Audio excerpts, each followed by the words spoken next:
Welcome to Enlightened, the enlightened journey of life. I am your host, Jen Hamilton, and it is an honor to have you here. I am a conscious life coach and women's empowerment mentor, and I activate a potent level of self and soul inquiry with my clients, which initiates deep and lasting transformation in all areas of their lives. I am here for the full human experience, authentically and audaciously sharing my magic with the world. On this podcast, we're all about mastering life on the way to enlightenment. And as we are here having a human experience, we might as well embrace it all. We play in the space of what is real and tangible, just as much as we play in the space of esoteric and metaphysical. You'll be ignited by deep conversation, whether through my own personal musings, interviews with incredible thought leaders around the world, and everyday divine humans sharing their soulful stories. Thank you for being on this journey. Let's dive in.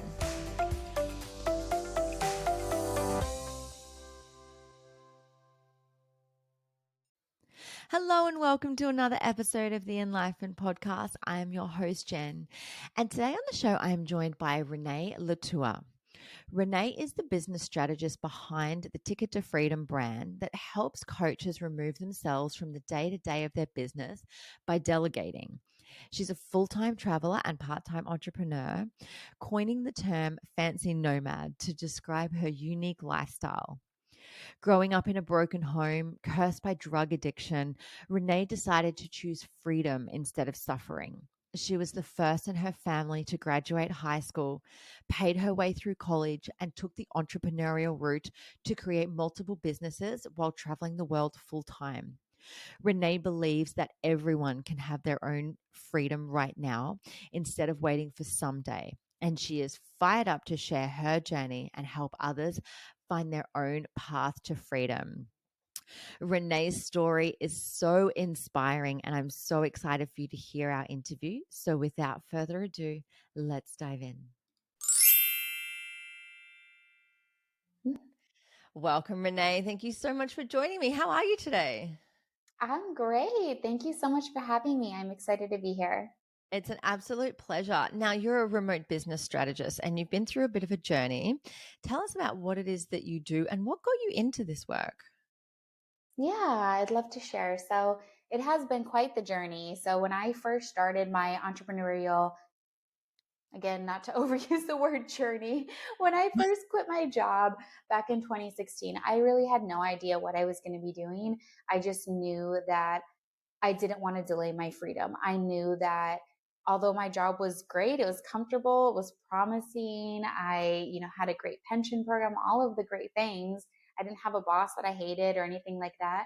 I just knew that I didn't want to live the rest of my life that way. I didn't want to live the next 20 years commuting to work, sitting in the sea of cubicles, um, basically delaying my freedom until when I retire, until I'm like old and gray. And then I can go see the world. Then I can go on trips. Then I can go do all of the things. So when I quit, not really knowing what the heck I would do, I dip and dabbled with all kinds of things from life coaching to selling homemade deodorant. I was doing all kinds of different things, just trying to figure out what it would be. And I ended up joining my partner, who is a loan broker. And when I looked around in my life and I tried to see, who has the most freedom, who is really living life on their terms, it was actually my life partner. So it's kind of funny looking back and seeing like it was right under my nose. And so we joined forces and we started running the business together. And it was about 6 months in. Again, we had different plans because we thought, okay, we're going to have a brick and mortar, we'll have a bunch of people. That's the traditional way to run a loan brokerage. And 6 months in, we took a trip to Europe for 3 weeks and we realized we could run the business from anywhere. And it took us taking that trip, which sounds funny now because that was mid 2017. And if you told anybody that you're running your business from anywhere, they might be a little confused.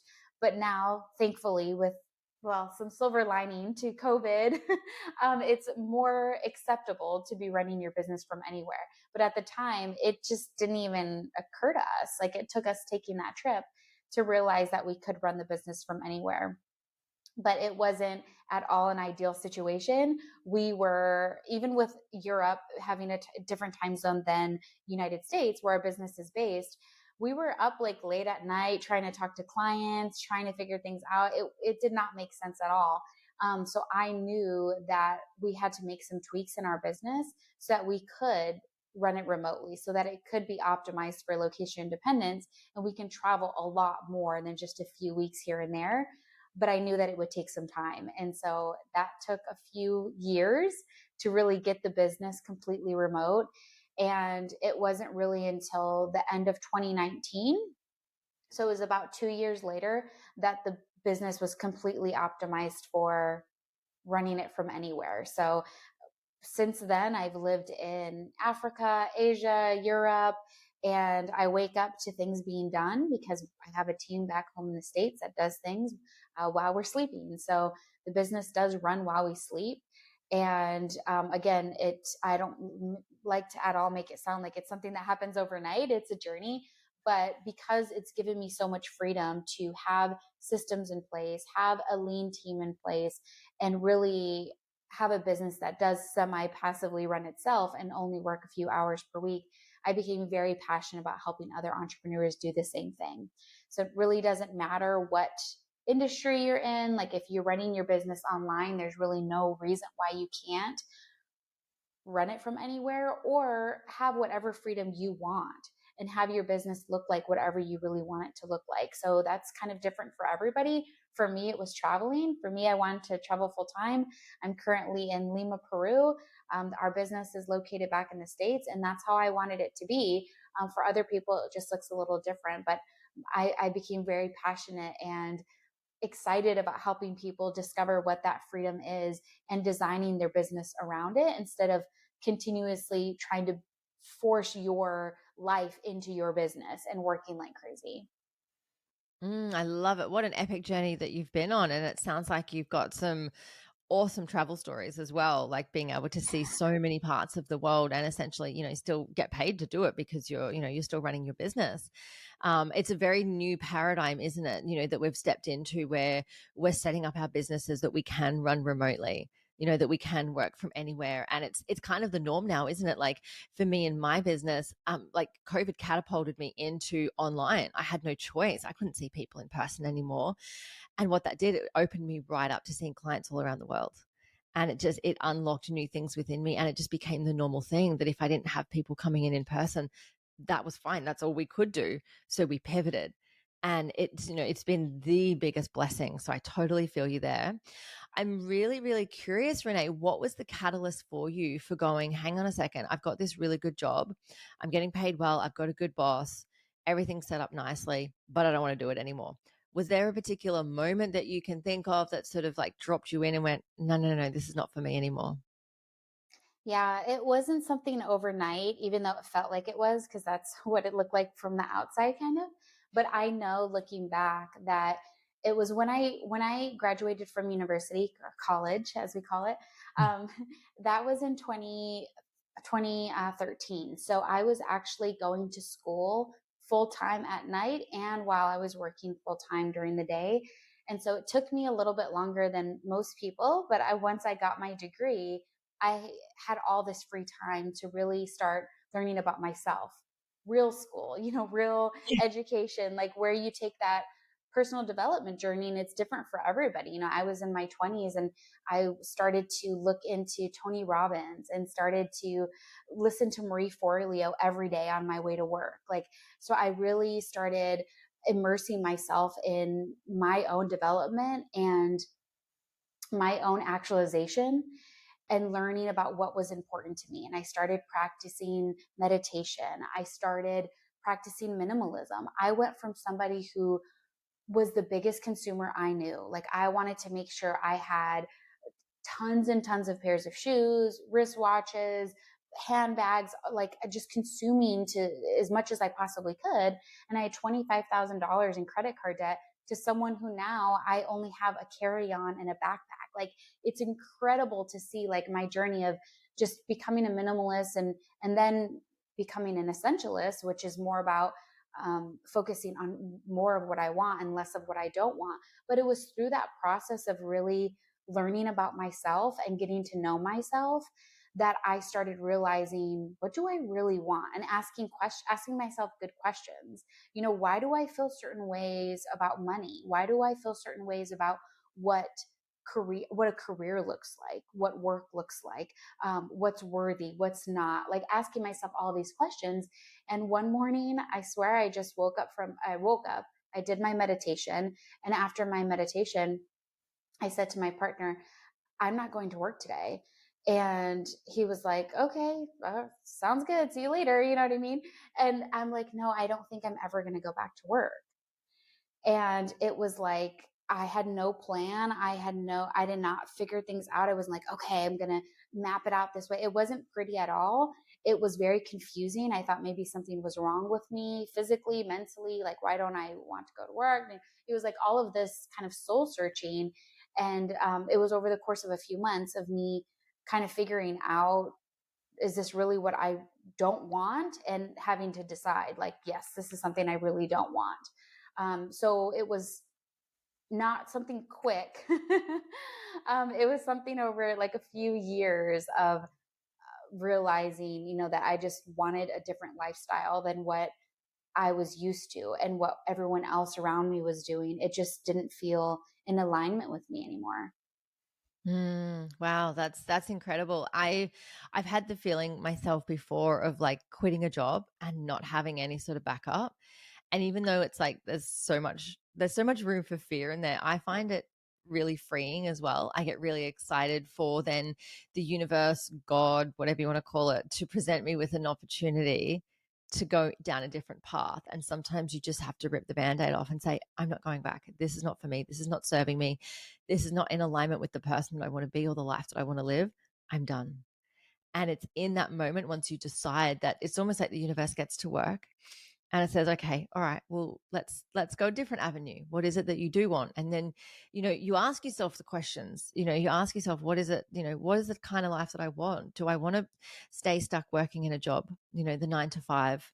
Do I want to, take my couple of weeks leave every year and be done with it? Do I want to get all the way to the end of my life, to retirement, and say, oh, that was nice, and not truly get out there and live?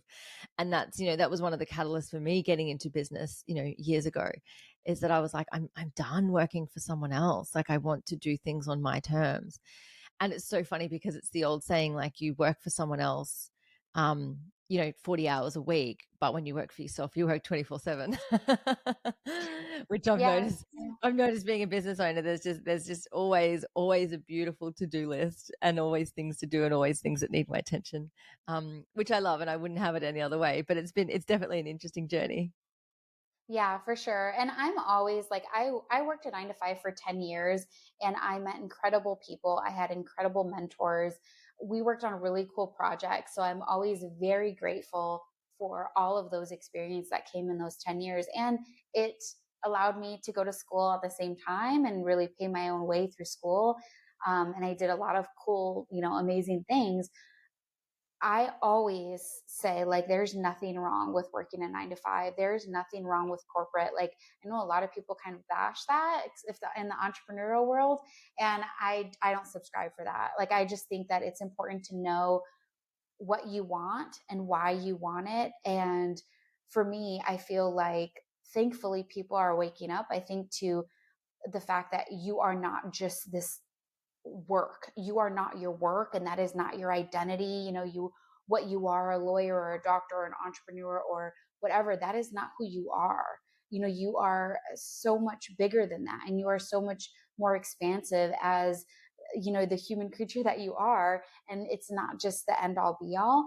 And even entrepreneurs get very obsessed with their identity in that way. And so I'm always, if this is making sense, I'm always in the camp of, like, it does not matter what you're doing. It all matters on how you do it. Like, it's all about how you do it and how you live your life and how you run your business and how you decide to interact with the world that matters. And so me, it was never like, oh, I'm going to be free. It was like, yeah, I'm going to be free. And it doesn't really matter what I do for occupation. Yes, yes, it's deciding, isn't it? It's deciding, and that's the thing. Like I've had jobs where I have absolutely loved them, and I've thrived in them, and I thought this is the best thing ever, at the time. And I either had to stop working because of babies or moving or whatever it was. But there are some seriously amazing careers out there where you can go to work for someone else, but you get to decide how that looks for you. If it's lighting you up, if it's if you're lit up by what you do and how you do it, and that you're, living in alignment with your values. If that is the corporate world, that is amazing to find something like that where you can continue to feel like that. Absolutely. I know so many people that have corporate jobs and, are, so career driven, and they love it and they thrive, and it's amazing to see them. Yeah, absolutely. Like I just like to say, like I don't like choose one or the other, or of course, I don't regret at all my decision to quit my job. I think that it was one of the best decisions I ever made because I've had so many experiences that I just wouldn't otherwise be able to have. And I didn't realize at the time how important travel was to me and how expansive it is to me, and how it plays such a big role in just the person that I am and how I experience life. And I really wouldn't want that any other way. So, and I know I wouldn't have had that opportunity if I would have been working that 9 to 5. So it's just, it really, like you said, it really comes down to what do you really want, and being really clear about that. Because once you are clear about that and you allow the universe to show you those opportunities, your world opens up and you get to decide, like we're saying, how you want to show up, but you are dictating what that environment's going to look like, really. Yeah, absolutely. It sounds like you've been through a bit of a process with having to surrender and, do that inwards journey. What does surrendering mean to you? Yeah, this is a beautiful question because although it kind of changes a little bit as I go through and walk through my life, it really is just about allowing for whatever has happened. All the experiences that I've lived through have implanted something within me, whether deep or on the surface. And as I walk through life, things will continue to happen, and that stuff that's stored inside of me will get hit.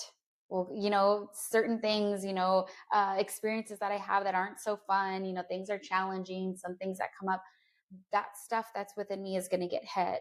And for me, surrendering is all about being okay with that. Being okay with the darkness, being okay with the pain, being okay with me having a shot to my ego, or not having an okay day, all of that, and just saying, this isn't who I am. I am not my pain. I am not my trauma. I am not my bad mood. I am not, the frustration. This is an experience that I'm having. And surrendering is all about loving those parts too, taking the bad with the good and loving all of it and saying, oh my gosh, I cannot believe that I am on this planet spinning in the middle of nowhere. I didn't get to choose to be here. It is a miracle that I'm freaking here. And this is incredible. I am in awe of this existence. Like, how miraculous that we are here right now. And it is just surrendering to whatever it is. My neck hurts. Okay, it is what it is. Let's move on. Let's do the best we can. Let's do whatever tools are available to us right now in our toolbox. We'll see what they are. I was telling you before we got on, I said, okay, let me grab some lavender, just whatever you have as a tool. And that is just surrendering to the moment, like, and having that gratitude to know, like, this is crazy that we're even here.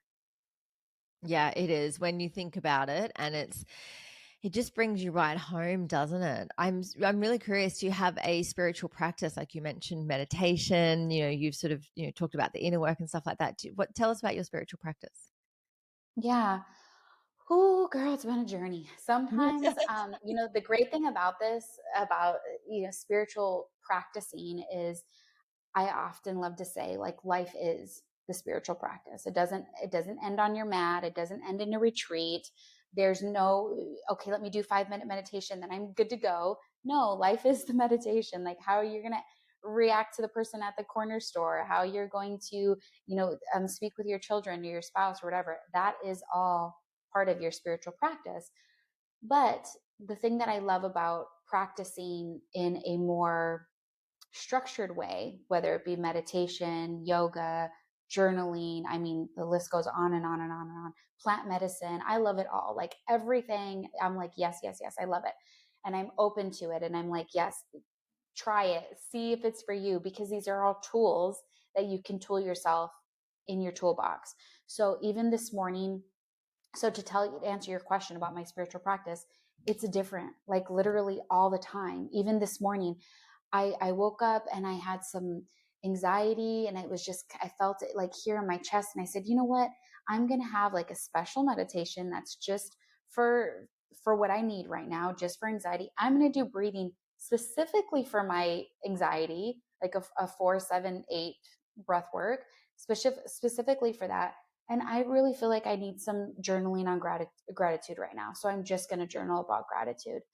And so for me, because I have practiced so many years, different things, different modalities, different journal prompts, I have these tools that I can pull out when I need them and pull out and use them straight away. So that's just something I want to mention. But I do have something currently that I do every day. And that is, when I wake up, I go straight to exercise. And sometimes it's more aggressive than other days, but that is just for me right now in my season of life. It's something that's really working well for me. And then I do affirmations every morning and every evening. And that's just me basically listening to my own voice, brainwashing myself over and over again. Like that's all the, if you're wondering, I can go into explaining what affirmations are. I'm sure your listeners are very well versed in that, but it's, yeah, brainwashing. And I do that What's twice your a day. affirmation today? So I have a bunch of them on repeat. So I use an app called ThinkUp. I don't know if you've heard of this app. I haven't. No, I'll have to check it out. Yeah, it is. It's brilliant. It is so simple, and it's super cheap. I don't even know what the fee is, but it's really affordable. And I think that you can even do a free version. It'll cap you at like 5 or 10 affirmations. So for me, I have a bunch of them, and the app mixes them up, and there's like some background music. So once you record them, you're good to go. And then I go in there and I change them every so often. So for example, I have affirmation that says, I'm a successful, powerful entrepreneur. This one's one of my favorites. I am fierce, fiery, and bold. I am a leader. I dance with my fears. I believe in myself and I have the power to succeed. A lot of my ones currently are a lot about um, being successful and coming into this identity of someone who charges, someone who doesn't give so much away for free, someone who, and then I have some other ones like I experience joy in everything that I do. So that for me, that one is very specific to being able to find fun in everything. So, like, for example, if you asked me a year ago, I'd be like, oh my God, there's like these 5 things I hate to do in business. And now I'm like, again, brainwashing myself, like, no, this can actually be fun. Like, there's so many ways that you can just switch your mind about it and it actually becomes a lot funner, and it's more flowy. You don't have to have so much resistance or restrictions around it. I love it. I'm a huge fan of affirmations. And really, what we're doing is creating new neural pathways in our brain, in our subconscious mind. It's the more we do it and the more active we are in doing it regularly and, essentially loading up the new good stuff, the more we're actually going to, first of all, start to believe it and then start to see it from there, because that's how, like, we are literally brainwashing in all of our lives. That's what, the hypnotic state is. Essentially, it's the same thing as brainwashing. So if we're going to get brainwashed, we want to do it with the good stuff, right? Yeah, exactly, exactly. Yeah, I'm a total believer in it, because it's like I'm very action oriented. So I'm like, just take action, even if it's messy, even if you don't know what you're doing. I'm all for it. But you have to couple that with the affirmations, the brainwashing, because your brain has to believe it. And I know, like, of course, I'm not like a neuroscientist, but I love listening to all the science behind it, because it just makes me like, oh, yes, that's true. That's right. it makes it less like hairy fairy. Like, no, there's actual science in this, that you are making those neural pathways and you're making them deeper and deeper in your brain, because your brain has been telling yourself all of these stories all this time to keep you safe. And so when you start doing the messy action, your brain is going to tell you, no, no, that's not a good fit, that doesn't work here, we can't compute. And that's where the affirmations really become powerful. Like all the ones that I tell myself, like, um, I continuously think of awesome ideas, like just things like that, where it makes me feel more creative. And it makes me feel like, oh my God, I have no ideas.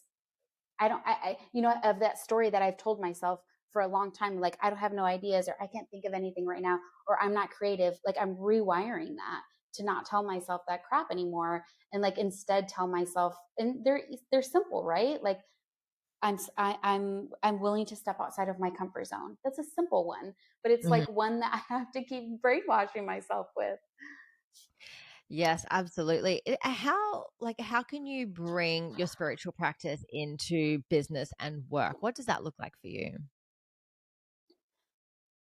For me, I feel like because there's really no separation, it comes down to how you treat other people. So for me, I'm very big in co-creation and collaboration, and I love working with other people and on teams. I just work so much better in that way. So for my spiritual practice, most of it has comes down to how I treat others, and treating other people with respect, with dignity, giving everyone the benefit of the doubt, instead of thinking, oh, this person's out to get me, or someone's going to hurt me, or like all of this nonsense.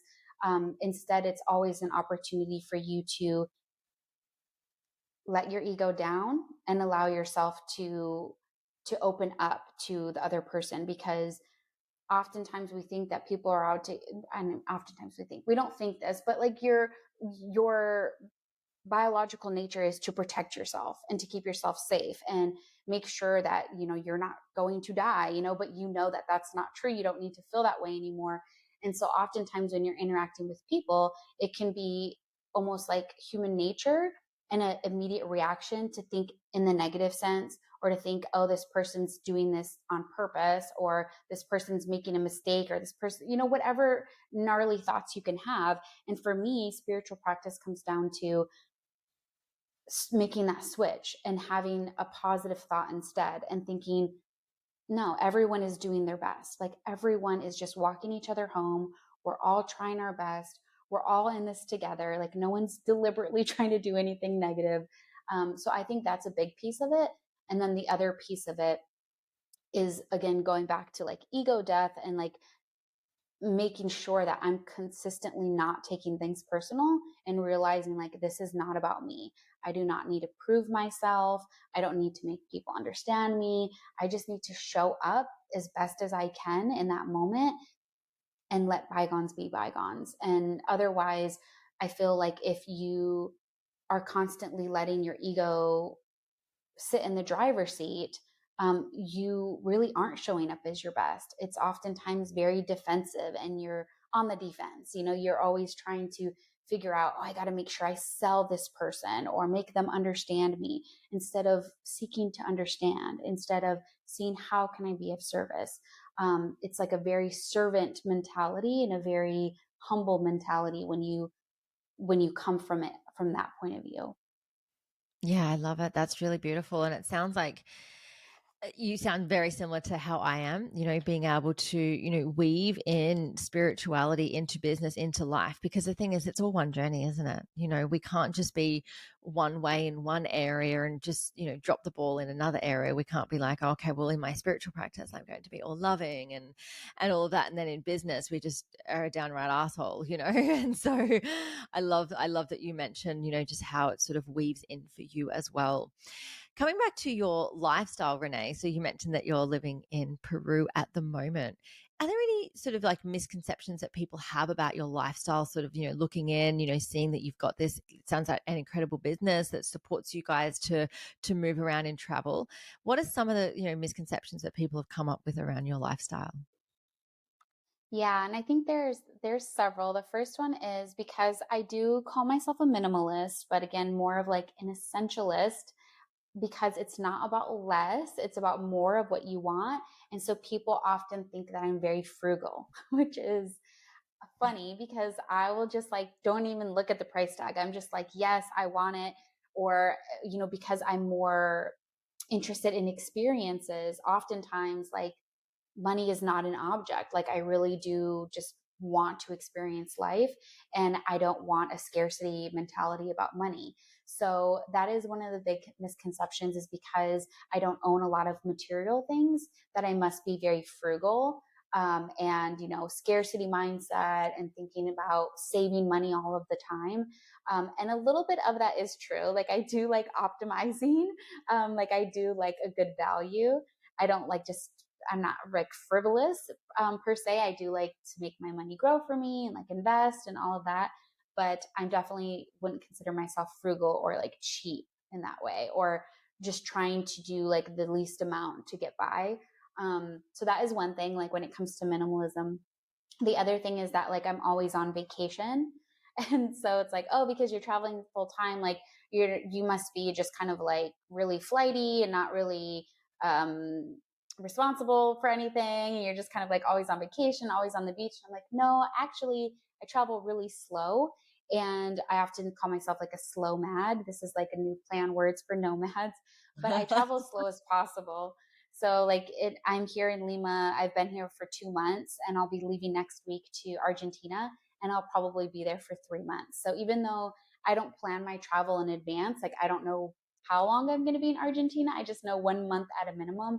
I do like to actually go somewhere, stay as long as possible, have a routine. I still want to like wake up when I want to wake up and like have a full day of um, adventure. And also that does involve work, that does involve focus time, it does involve having like really good time management so that I can maximize my life and be working on something and creating something and challenging myself in that way, but also exploring and enjoying the place that I'm at. So I would say that's definitely another one, is that I'm just like, oh, that must be nice. And it's like, well, it is nice, but also like, it's just a change of atmosphere. It's not like, yeah, it's not like completely like, oh yeah, I'm just on vacay. I love it. What would you say to anyone that's listening that's thinking, oh my gosh, I want this nomad, slow mad, minimalist, essentialist lifestyle? How would someone go about getting into this? Is it, selling up everything, selling their car, selling their possessions, and then just booking a one-way ticket somewhere? Do they have to have, a base somewhere? Do they have to have some money in the bank and, an established business? Tell us, if people just wanting to start out, what does that look like? Yeah. And I'm really passionate about this lifestyle. I am like, I know it's not for everybody, but for a lot of people and myself included, it has been life changing. Like, honestly, I love it so much. And again, not for everybody. And a lot of people think that they will just like grab their bag and go, and that's just that. And maybe that does work for maybe someone who doesn't have anything. That wasn't the case for me. My partner and I both we both had houses. We had two houses, two cars, houses full of stuff. And so for us, one of the first steps was getting rid of our stuff. And that happened long before we became full time travelers. Because, like I was mentioning, I read a couple books about minimalism.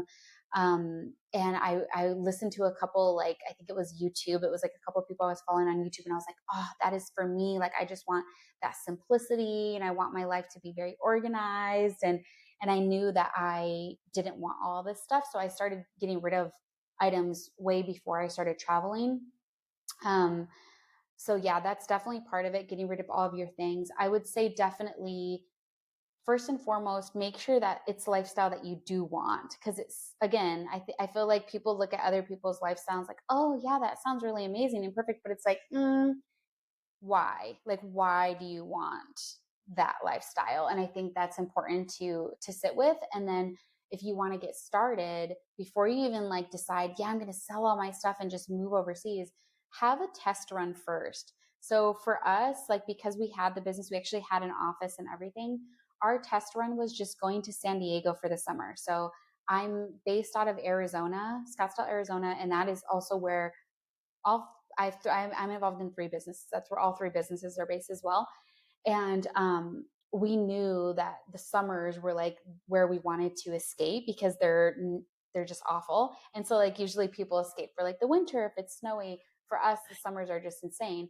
So that was our first try at this whole like just living anywhere lifestyle. We just drove to San Diego and it was only a 6-hour drive. And it was difficult for me. Like my whole car was full of stuff. This was before I was just with my carry on, obviously. The whole car was full of stuff. I brought my printer with me because I was like, I don't know, I had some attachment to a printer, which sounds ridiculous now. And so it was just like starting off slow. And so we spent 3 months in San Diego and it acted like we were back home in Arizona. No one needs to know like where you are or whatever. Like, again, it wasn't as acceptable as it is now.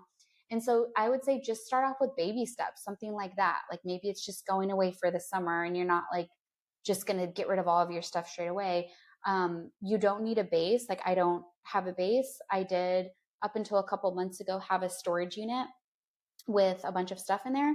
And we actually cleaned that out when we went back home a few months ago. So I don't have anything. I would be open to it. I would be open to having like a house that I rent out when I'm not there or whatever. But for me, like I was very happy that I sold my house when I did. I don't have to worry about renters or anything like that. It's just very nice and freeing. Like I don't have to, there's really nothing I have to worry about back home. So for me, it works. I know a lot of people who, have rental properties and things like that, and they love that as well.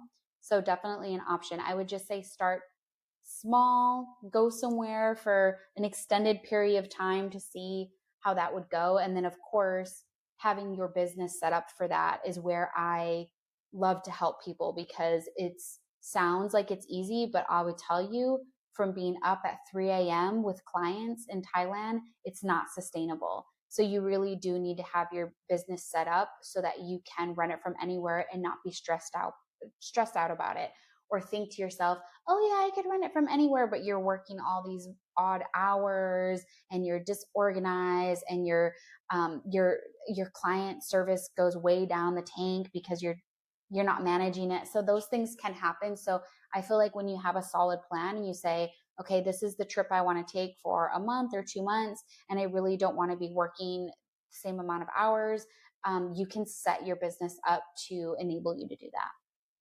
Absolutely. It sounds incredible. Is there anything that you would love to impart on the listeners as far as wisdom goes, either around this lifestyle, around the work that you do, around spirituality?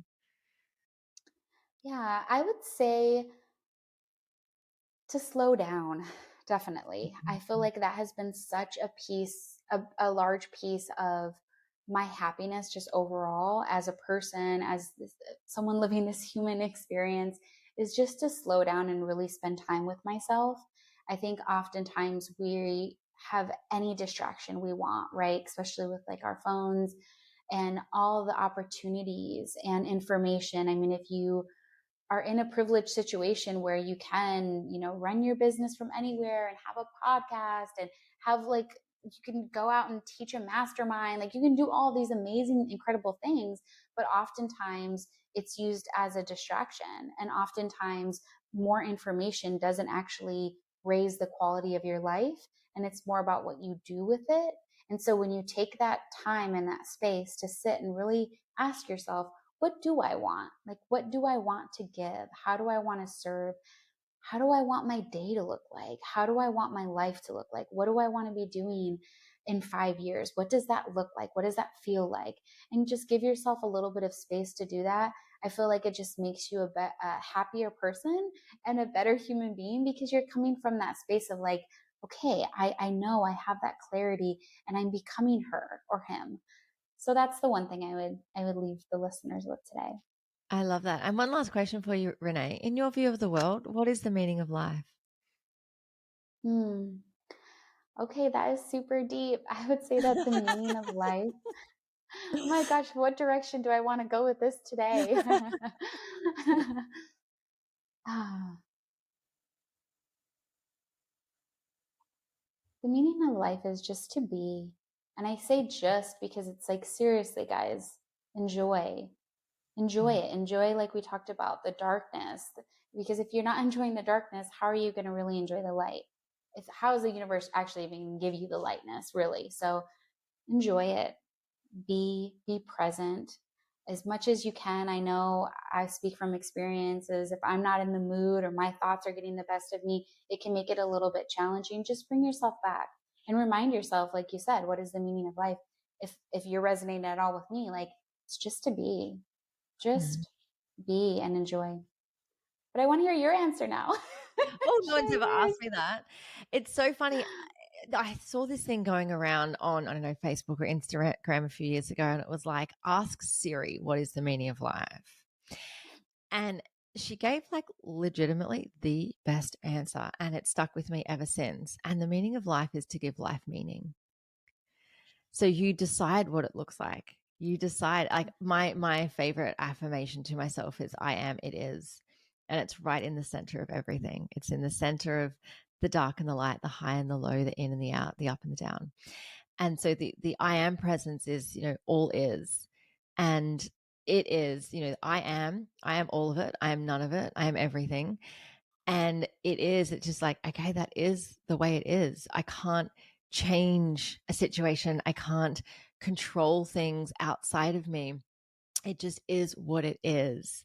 And so that, like, for me, I just come back to that often. And, the meaning of life to me is to have all of these experiences, to live to the fullest in whatever that looks like for each individual person. So for me, it's loving deeply. It's, I've got a lot of travel booked this year, which I'm so excited for, because there's parts of the world, I haven't seen. And there's just chatting to you, I'm like, oh my gosh, that lifestyle sounds incredible. It's to show my children around this beautiful place as well. I've got 2 beautiful children who are 8 and 6. And, I say to people, like, I'm a vessel and a tour guide. Like, I got them here and I'll show them around, but ultimately I want to, pass on the tools for them to live an incredible life in whatever that looks like for them. It doesn't have to be what my expectations are, or, the expectations that I had for myself or that others had given to me. It's really writing my own story. And so, so the meaning of life to me is to give life meaning. Absolutely. And your perception does create your reality. And Oh, however it you so does. want to decide it is, it is. And like you said, Yeah. I am that I am. It's the Yeah. reality. Yeah. And holding it, with such conviction too, that the depth of belief that we need to go to really, believe that it is all possible, that we can do whatever we want. We can have it all. We can have this incredible life. We can be entrepreneurs and build businesses. We can be successful in careers. We can have families. We can have love. We can have wealth. We can have health. All of it. It's all right there waiting for us. We have to decide, and we have to reach out and say, that's mine. I'm embodying that. And so I love it. We've definitely touched on so many epic pieces here. How do our listeners find you? Yeah, you can come hang out with me on Instagram, fancy_nomad. And I also am on LinkedIn. You can just find me, Renee Latour.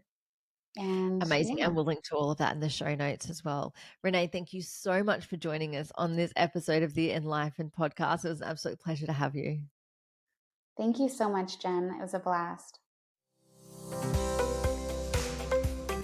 Thank you so much for joining me for this episode. I hope you love the Enliven podcast, and the biggest compliment you can give me is subscribing to this podcast, sharing it, and leaving a rating and review. Feel free to follow me on Instagram. My handle is @JenHamiltonOfficial, and the podcast handle is Enlightened_podcast. You can also find the video version on YouTube on my channel. Just search Enlightened, and don't forget to hit subscribe. Have a beautiful day and enjoy living the enlightened journey of life.